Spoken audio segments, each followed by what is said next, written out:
বন্ধুরা, আমরা সকলেই জানি প্রাণীরা মরণশীল, অর্থাৎ প্রাণীরা জন্ম নিলে একদিন তাকে মরতে হবেই। কারণ সবাই তো আর অনন্তকাল ধরে বেঁচে থাকতে পারেন না। তবে সকলের জীবিতকাল কিন্তু সমান হয় না, অর্থাৎ সব প্রাণীদের পরমায়ুকাল এক নয়।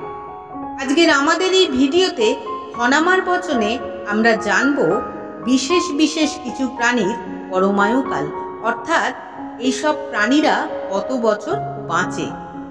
অনুগ্রহ করে ভিডিওটি প্রথম থেকে শেষ পর্যন্ত দেখুন, আর ভালো লাগলে চ্যানেলটি সাবস্ক্রাইব করে বেল নোটিফিকেশনটি অন করে আমাদের পাশে থাকুন। তাহলে শুরু করছি বিশেষ বিশেষ কিছু প্রাণীর পরমায়ুকাল নিয়ে আমাদের হনামার বচনটি। নড়া গজা বিশেষ হয়, তার অর্ধেক বাঁচে হয়।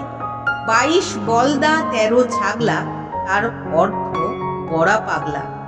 এখানে খনামা বলছেন নড়া অর্থাৎ মানুষ, গজা অর্থাৎ হাতি, 20 কথার অর্থ হলো 20, আর 100 বলতে 100 বোঝানো হয়েছে, অর্থাৎ 20 আর 100 এই দুয়ে মিলে হলো 120, এবং এই 120 বছর বাঁচে মানুষ ও হাতি।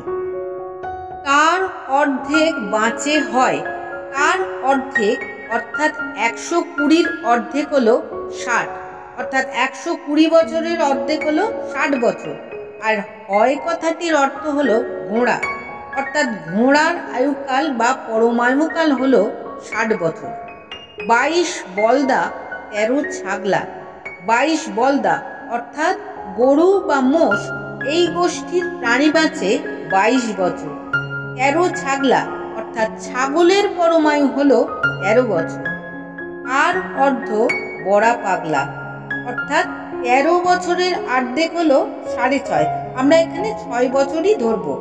তার অর্ধেক বড়া পাগলা মানে বড়া, এখানে কথাটির অর্থ হলো বরাহ বা শুয়োরকে বোঝানো হয়েছে।